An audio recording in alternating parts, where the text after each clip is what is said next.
Muito bem, pessoal. Hoje nós vamos dar seguimento à nossa série a respeito da história dos sacrifícios e rituais de sangue na antiguidade. Não vou falar muito da modernidade, vou fazer algumas referências aí no último vídeo, tá? São 5 partes, essa aqui é a segunda, vou fazer em sequência. Eu vou tentar evitar falar de outros assuntos. Eu não sei se eu vou aguentar, né? Porque tem tanta coisa para falar, principalmente em política.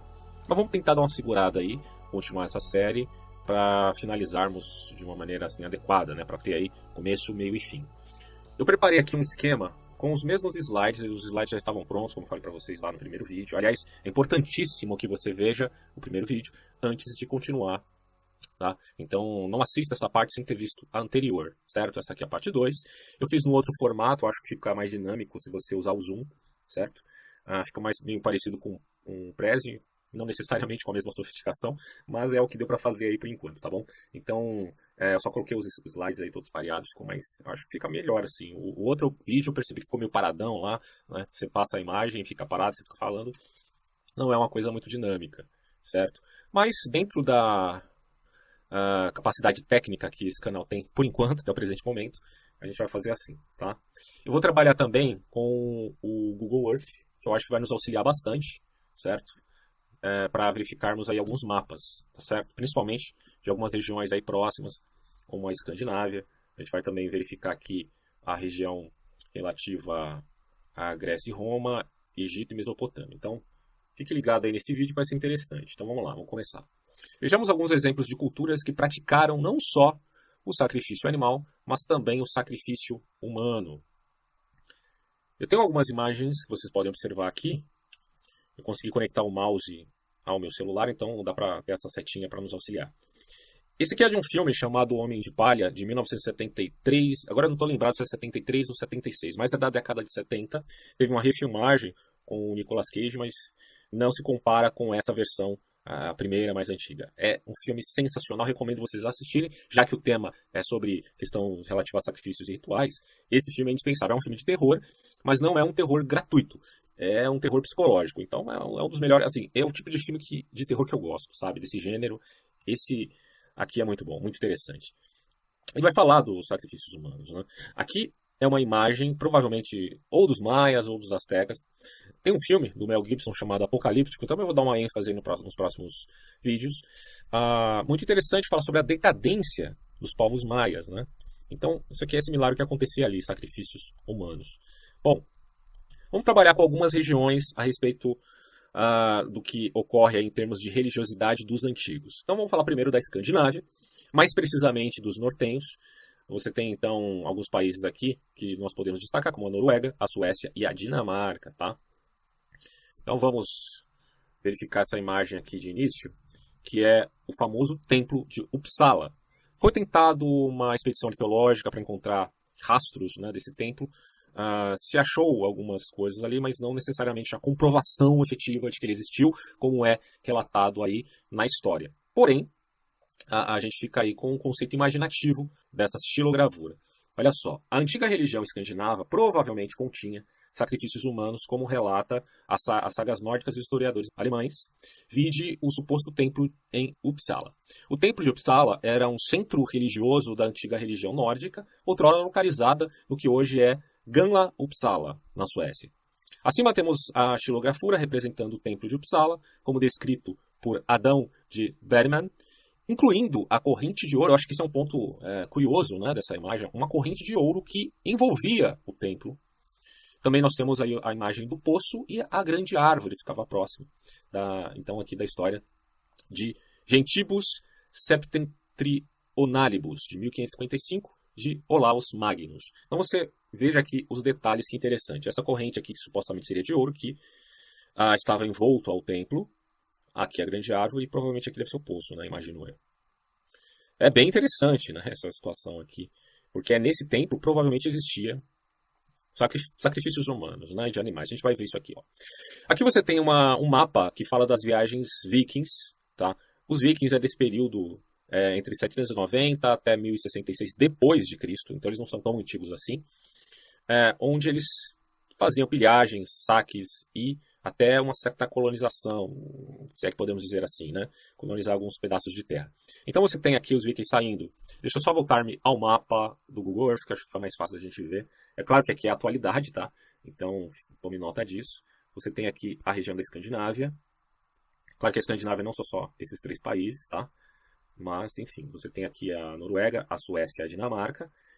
E os vikings praticamente eles saíram aqui da, dessas regiões, indo até a Inglaterra. Eles passaram também por quase toda a Europa, inclusive a França. Né? Você tem aqui uma relação também bem interessante nesse outro mapa. Deixa eu só voltar para ele aqui. Que você vê as viagens, toda a jornada, inclusive, possivelmente passando aqui pela América do Norte, né? Próximo da África, envolvendo toda a Europa. Então os vikings eles tiveram aí uma profícua ação, né, do ponto de vista marítimo com as suas embarcações. E aqui você tem um relato bem simplificado sobre isso. Os vikings foram um povo dedicado à pirataria, saques e pilhagem, originários da região da Escandinávia, que nos dias atuais compreende, no caso dos vikings, tá? Suécia, Dinamarca e Noruega. Eram também conhecidos como nórdicos ou normandos, embora nem todo nórdico fosse viking, tome nota disso, assim como nem todo germânico era nórdico, tá? Então isso aqui é fundamentalmente importante entendermos. Os nórdicos constituíram uma rica cultura que se desenvolveu devido à atividade agrícola, o artesanato em um notável comércio marítimo. Não chegou a ser igual aos fenícios, a gente vai falar dos fenícios aqui também, tá? O período compreendido entre as primeiras invasões registradas na década de 790 até a conquista nórdica de parte da Inglaterra em 1066 é conhecida como a Era Viking da história escandinava. A religião dos vikings era herdada dos mitos nórdicos, obviamente, e de fato eles tinham por ritual a prática de muitos sacrifícios. Esses sacrifícios podiam consistir de animais humanos, animais humanos é lindo, né? Entre animais, humanos, ou simbolicamente de objetos inanimados. Eu percebi que isso aqui é um pouco similar aos celtas, tá? Que viviam ali na região da Gália. Eles também faziam esse tipo de ritual com jarros onde eles colocavam vinho, quebravam aquele jarro, é como se fosse um derramamento de sangue. Mas que não impedia que eles também fizessem sacrifícios de animais e humanos. Bom, havia 2 tipos de sacrifícios humanos, aqueles realizados para os deuses nos festivais religiosos e os sacrifícios de serviçais, realizados em funerais. Aqui inclui-se também, a gente ainda vai citar, Egito e Mesopotâmia. Um relato de uma testemunha de um destes sacrifícios serviçais sobreviveu na descrição de um barco funerário, onde uma escrava havia se oferecido. Isso acontecia também naquela época, já que há essa crença de um outro mundo. Por que não, né? Morrer, uma vez que tais escravos fossem realmente fiéis aos seus senhores. Ela se oferecera para acompanhar o seu senhor na jornada ao outro mundo.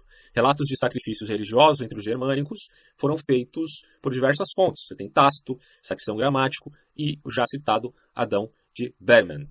Bom, aqui você tem a imagem da série Vikings, que é bem famosa. Ela não retrata com fidelidade total, né, a história, todo mundo sabe disso, né, não precisa ser muito inteligente para ver. Porém, tem um episódio, se não me engano, acho que na primeira temporada, faz tempo que eu assisti essa série, onde você tem ali um episódio dedicado aos sacrifícios em festivais, ou, enfim, comemorações vikings. É interessante a gente tomar nota porque é talvez similar ao que de fato acontecia. Você tem outro relato aqui de sacrifícios a Odin. Olha que interessante. Existe a narrativa de um rei sueco chamado Aun, que teria sacrificado 9, olha que absurdo, cara, 9 de seus filhos num esforço para prolongar sua vida, até que seus súditos o impediram de matar seu filho restante, Egil. O cara não tava nem aí para a descendência dele, pelo que a gente está vendo aqui, né? Aí você fala, olha como Abraão é radical, né? É que vocês não ouviram a história de Aun, vocês estão vendo agora. Bom, de acordo com o Adão de Berman, esqueci o N aqui, mas enfim, os reis suecos sacrificavam escravos homens a cada 9 anos durante os sacrifícios de Iuli, ou Iuli, não sei como pronuncia, que era um festival, comemoração no templo de Uppsala, que a gente acabou de ver. Os suecos tinham o direito não apenas de eleger seus reis, como de depô-los, certo?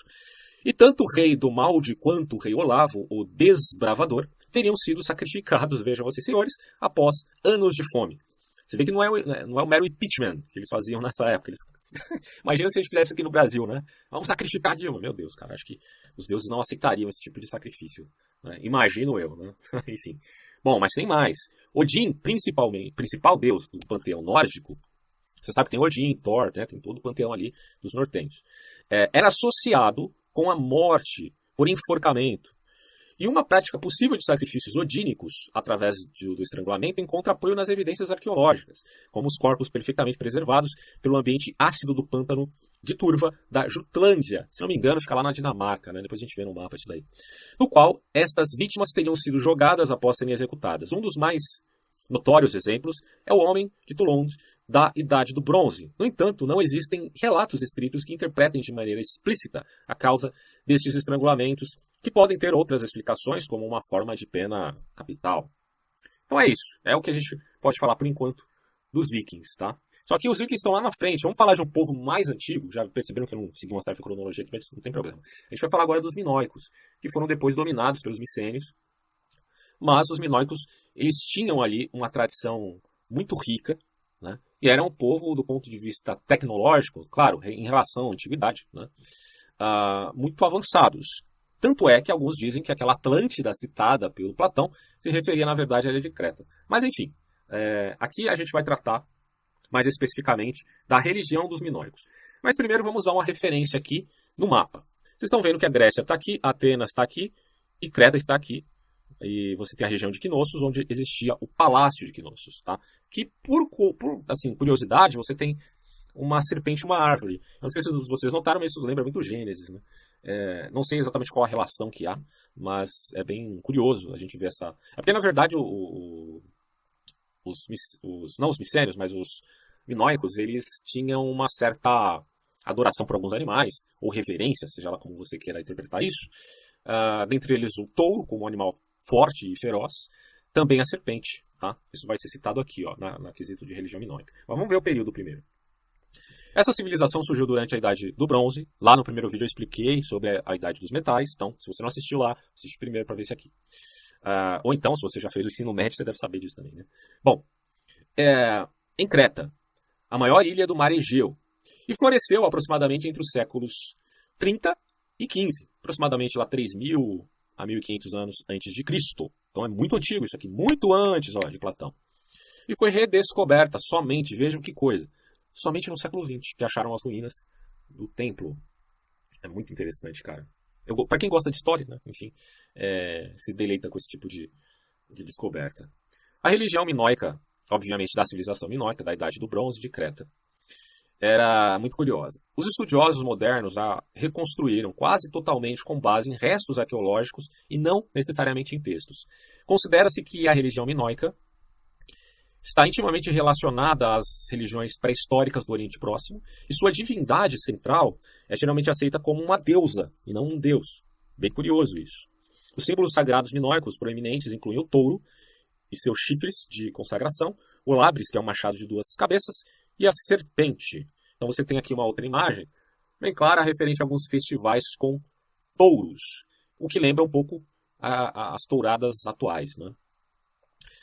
Para a gente ter uma noção aqui, atualmente, né, do ponto de vista da modernidade, vamos verificar um outro mapa agora no Google Earth dessa região. Deixa eu só diminuir um pouquinho aqui, a gente vai para Grécia para achar a ilha de Creta. Está aqui, ó.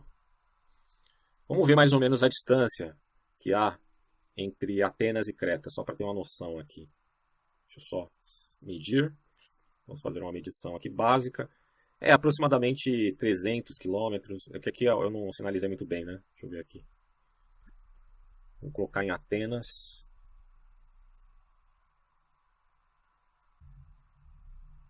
Medir. Tem aproximadamente 300 a 350 quilômetros dessa região, tá? Então, você percebe que essa região aqui, ela é muito suscetível a desastres naturais, tsunami, vulcão, terremoto. Então, isso acontecia bastante, tá, na região de Creta, na ilha de Creta. O que nos faz supor que a ideia de se fazer sacrifícios na religião dos minoicos se referia também à tentativa de minimizar essa ira, digamos assim, dos deuses, tá? E aqui é dito o seguinte: foram encontradas evidências referentes a este povo de práticas de sacrifício humano em 3 locais. A Nemospília, um edifício perto do Monte Juctas, interpretado como um templo, um complexo dos santuários, em Fornol Corife, no centro-sul de Creta, e em Knossos, em um edifício conhecido como Casa do Norte, provavelmente próximo ao trono do rei Minos. Cadáveres foram encontrados em vários locais na cidade de Knossos, em Creta. A casa norte de Knossos continha os ossos de crianças que pareciam, deixa eu só aumentar aqui, pareciam ter sido massacradas. O mito de Teseu e o Minotauro, ambientado no labirinto de Knossos, sugere sacrifícios humanos, né? No mito, somos informados que Atenas, a cidade, enviou 7 rapazes e 7 moças a Creta como sacrifício humano ao Minotauro. Aí a gente já percebe que a Grécia, ali não era formalizado os sacrifícios humanos, mas em épocas de crise isso poderia sim acontecer. A gente ainda vai ver em próximos vídeos sobre Grécia e Roma, tá? Isso está relacionado à evidência arqueológica de que a maioria dos sacrifícios eram de adultos jovens, adolescentes, entre 16 e 17 anos, ou até mesmo crianças. Então é isso, né? Você pode aprender muito mais sobre essa civilização minoica se fazer uma pesquisa aí na internet. A gente vai falar agora dos fenícios. Os fenícios estão nessa região aqui, certo? Estavam. A gente pode considerá-los como os cananitas, como os cananeus. Eles eram oponentes de Jerusalém, na verdade Jerusalém, Israel, e a gente pode colocar aí Samaria também. Então, Samaria e Jerusalém, Jerusalém como capital de Judá e Samaria como capital de Israel. Só que em dado momento, dizem aí alguns historiadores, até com base na Bíblia, você tem na época que havia a unificação entre o povo de Israel, com todas as tribos reunidas em um só ponto, né? Onde Salomão era o rei, embora haja contestações do ponto de vista historiográfico, mas não vou entrar no mérito da questão. É dito que Salomão fez ali uma negociação com Irão Abif. Irão Abif, que é tão celebrado na maçonaria, era dessa região, fenício, mais especificamente, se não me engano, de Tiro. Depois a gente confirma isso daí. Mas, de qualquer forma, ao que parece, Salomão teve também embarcações, porque os fenícios eram conhecidos por serem grandes navegadores e produtores de embarcações, tá? Eles, inclusive, usavam aquela árvore chamada cedro do Líbano, que, inclusive, faz parte da bandeira, né? Porque aqui agora é a região do Líbano, para fazer essas embarcações. Então, em todo o mar Mediterrâneo, eles faziam comércio. É muito interessante estudar sobre os fenícios. Só que tem um lado negro da coisa aí, né, que a gente vai ver daqui a pouco. Mas antes, vamos falar aqui como esse povo era avançado do ponto de vista tecnológico. Porque eu não quero que vocês achem que eu estou demonizando essas nações citadas, conquanto elas tenham tido tecnologia, praticavam sacrifícios abomináveis. Mas devemos reconhecer também o seu aspecto prático, né? Que envolve toda essa tecnologia, inclusive do alfabeto fenício, que acabou influenciando o próprio hebraico. Tem muita gente que acha que o hebraico é a língua divina de Deus e tal. Não é assim. O hebraico ele surgiu, na verdade, do alfabeto fenício. Olha só que interessante. Esse alfabeto ele foi adaptado do anterior alfabeto semítico ao seu registro mais antigo, datado em 1200 a.C. Essa aqui é a referência, tá? Mas aí para estudar mais a fundo essa coisa do alfabeto, a origem do alfabeto fenício, a gente tem que ir mais longe. Aqui é só uma pincelada para você entender essa parte.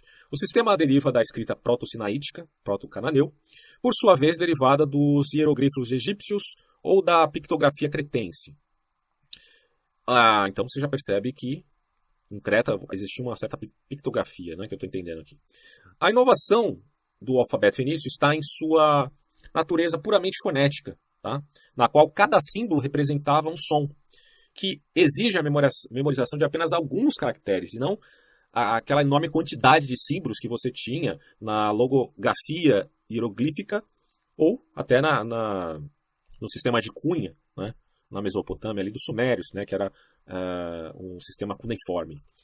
Esse alfabeto, né, especificamente, porém, só contém caracteres para representar consoantes, sendo inferidas às vogais. Vogais é algo inovador, ele só veio surgir realmente muito posteriormente. Por exemplo, no hebraico só veio surgir no período dos Massoretas, para vocês terem uma ideia. Bom, dentre os sistemas derivados do fenícios estão o alfabeto grego, que surge daqui também, o aramaico, o hebraico e o árabe, provavelmente. Tá? Agora vamos falar aqui um pouquinho sobre as colônias, rotas comerciais dos fenícios. Então você tem aqui algumas regiões fenícias, Tiro, Biblos, uma região muito conhecida, também famosa, porque é daqui que se origina o conceito de Bíblia, né? Porque provavelmente por comércio de papiros, se não me engano, se não me falha a memória. Mas, enfim.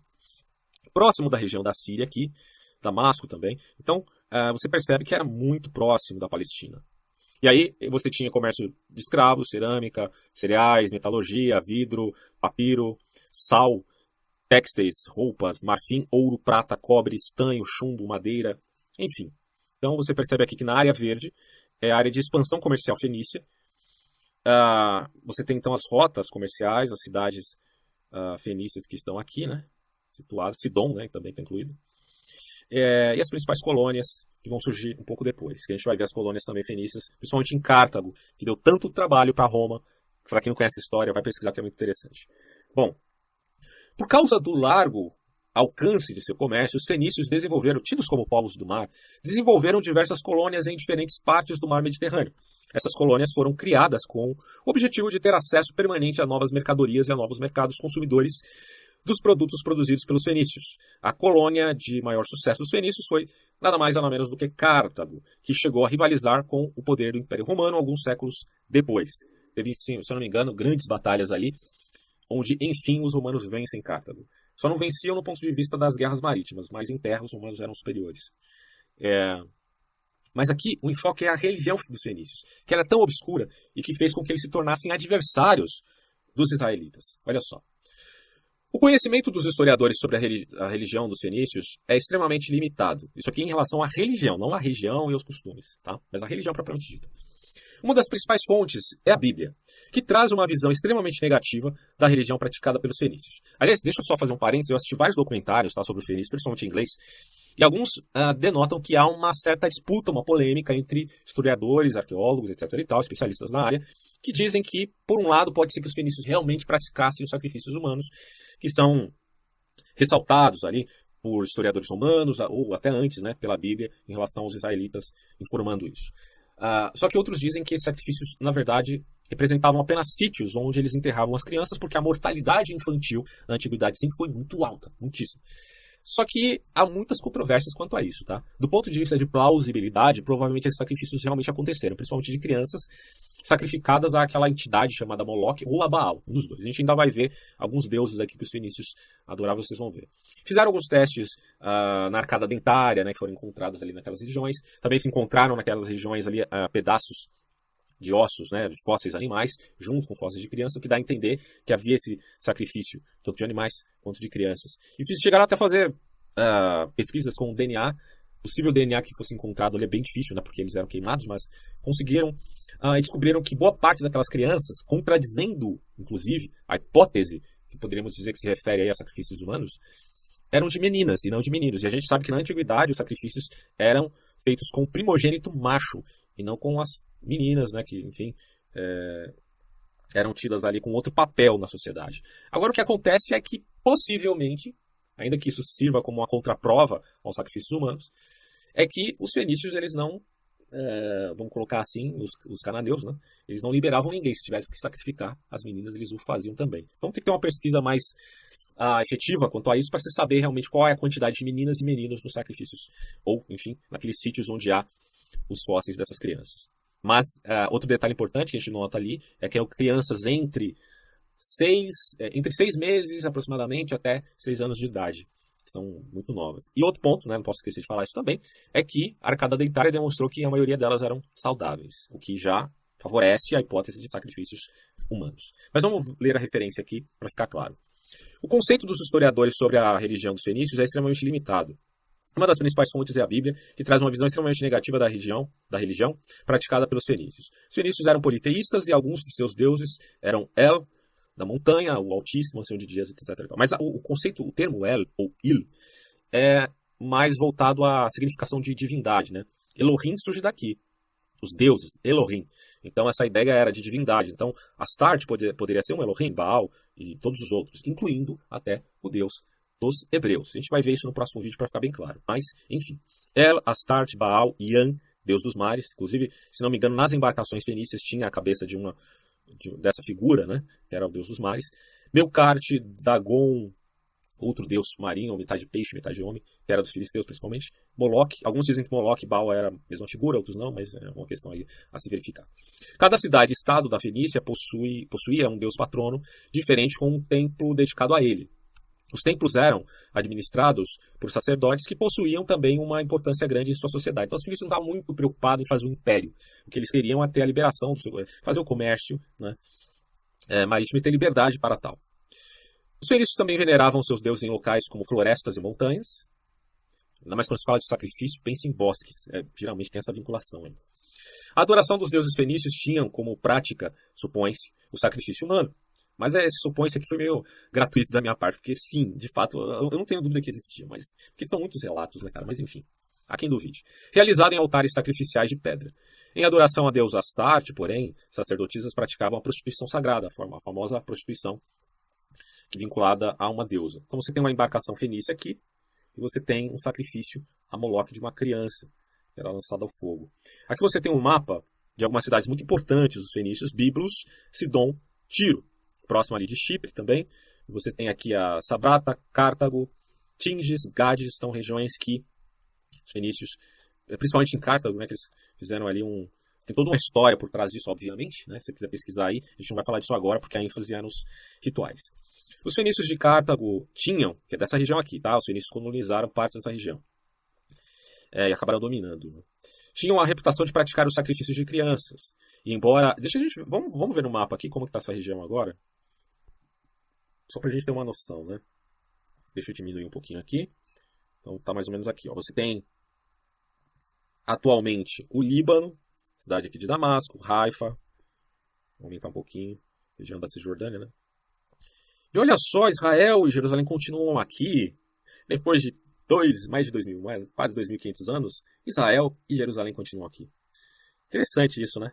Bom, e aí você tem a região que teria sido colonizada e destruída depois pelos romanos, colonizada pelos fenícios, destruída pelos romanos, que é aqui, né?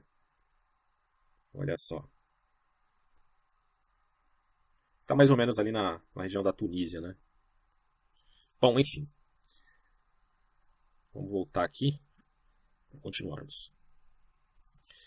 Então, há evidências arqueológicas de um grande número de esqueletos de crianças enterrados em associação com animais de sacrifício, que eu tinha acabado de falar. Plutarco menciona a prática, assim como Tertuliano, Orosius, Diodoro Sículo e Filo. Eles descrevem crianças sendo assadas até a morte num ídolo de bronze aquecido. Será que foi uma propaganda política contra os seus inimigos? Talvez eles exageraram, talvez, mas de fato há evidências que eles fizeram isso. E aqui você tem algumas das entidades naquela região de Canaã. Olha só, a ampla idolatria dos vizinhos de Israel. Você tem Baal, nações envolvidas, Arã, Fenícia, Canaã. Boa parte dessas nações também descendentes dos semitas, não só os hebreus. Né? Para quem não sabe, hebreus são semitas. Aliás, não confunda os sumérios com os semitas, tá? Os sumérios não são semitas. Azerá, outra deusa aqui, Arã, Fenícia, Canaã. Astarote, Astarte ou Star. Haddad, olha só, o vice do Lula era uma entidade do passado, né? Haddad, Mesopotâmia, vinculado a Baal. Camós, não é Camus, é Quemos ou Camós, tá? Lá em Moab, aliás, tem uma história bizarra de Moab que eu vou citar no outro vídeo que farei sobre Israel. Agora, principalmente em Moab, você tem uma situação bem bizarra, tá? Que tá nesse texto aqui de 2 Reis. Se você quiser ler, antes de ver o vídeo que a gente vai lançar essa semana aí, fique à vontade. Milcom, vinculado a Moloque, né? Não é Moleque aqui. Porque o termo Moleque, se não me engano, vem do... é um termo africano, né? Mas, enfim. Depois a gente vê aí do ponto de vista da origem, né, da palavra. Em Amon. E Dagon, né? Na Filístia dos filisteus. Também adorava essa entidade, conforme inclusive a Bíblia. Bom, aqui você tem algumas dessas imagens, né? Esse aqui parece um bobo da corte, na verdade é uma referência a Baal. Baal significa Senhor, tá? Então, quando o profeta Elias fala, até quando cocheareis entre adorar a Baal ou ao Senhor? Ele está se referindo ao Senhor, obviamente, a Yahvé, e não a Baal, que também significa Senhor, tá? Então, quando você vê Senhor na Bíblia, não é que a referência signifique necessariamente... Você tem que levar em consideração o contexto, tá? Mas o conceito correto é que você tem que ler ali como se fosse o nome de Deus, que é Yahvé, o Yahu, enfim, a pronúncia nós não temos com exatidão, mas nós sabemos que é o tetragrama, não é exatamente o Adonai ou Senhor, tá? E aqui você tem uma comparação entre o Moloque, né, que é um deus cananita associado ao sacrifício de crianças, e o Quetzalcoatl, acho que é assim que fala, não sei, um deus asteca associado a sacrifícios humanos, né? Em suma, 2 demônios, né, praticamente, é o que a gente entende aqui. Vamos falar um pouquinho do Egito e Mesopotâmia para finalizar esse vídeo. Bom, aqui você tem a região do Egito. E pode haver evidências de sacrifícios de retentores, tá? Suicídio espontâneo ou forçado, no início do período dinástico em Abidos, quando com a morte de um rei, ele seria acompanhado de servos e possivelmente de altos funcionários, né, que continuariam a servi-lo na vida eterna. Os esqueletos encontrados não apresentavam sinais óbvios de trauma, levando à especulação de que a ruína à vida para servir ao rei poderia ter sido um ato voluntário. Como a gente viu aí, isso também existia entre os povos escandinavos, entre os vikings, por exemplo, ou nortenhos. Possivelmente realizado em um estado induzido por drogas. Então, no Egito poderia ter isso. Aliás, o uso de drogas, de alucinógenos, realmente está muito vinculado à historiografia, quando vai relatar os rituais. Né? A pitonisa usava até aquela fumaça que saía de uma determinada região, principalmente no oráculo de Delfos, acabava tendo uma efusão que a levava a ter uma alteração, né, vamos colocar assim, no seu comportamento, ao ponto dela cair em êxtase. Mas o uso de ervas é muito comum entre os xamãs, entre os antigos indígenas. Por volta de 2800 a.C., qualquer evidência possível de tais práticas desapareceu no Egito, tá? Embora talvez haja ecos no sepultamento de estátuas de servos nas tumbas do antigo reino. Então o Egito ele poderia ter sacrifícios nesse sentido aqui, que a gente relatou, certo? Quem for egiptólogo e quiser me corrigir, fique à vontade, eu não fiz uma pesquisa muito profunda sobre o Egito. Aqui a gente tem a região da Mesopotâmia, região entre dois rios. Para quem não sabe, é mais ou menos aqui ficava o Jardim do Éden, né, pelo relato bíblico, que o Tigre aqui e Rio Eufrates. Vamos ver como é que está essa região atualmente, lá no Google? Vamos lá. Deixa eu me voltar aqui. Diminui um pouquinho. Vamos lá. Acho que é por aqui. Iraque. Olha aí. Essa é a região da Mesopotâmia, para quem não sabe, tá? Vamos diminuir. Vamos ver se a gente acha aqui o Tigres e o Eufrates.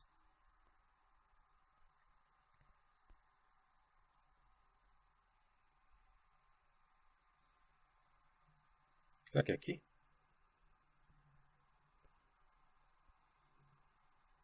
Ó, o rio traçado. Vou voltar para cá.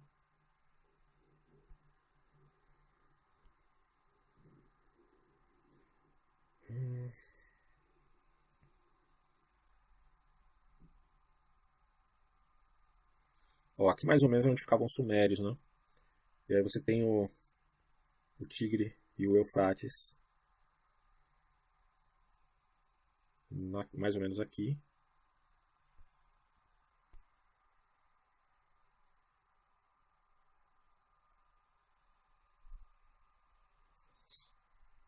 Bom, basicamente essa região aqui, né? Você tem dois rios aqui, aqui ficava a Suméria.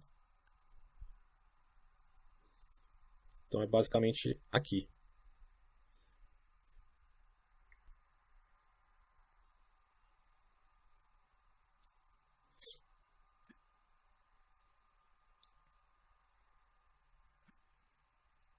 Ó, ficam os dois aqui, dá pra gente ver direitinho, né?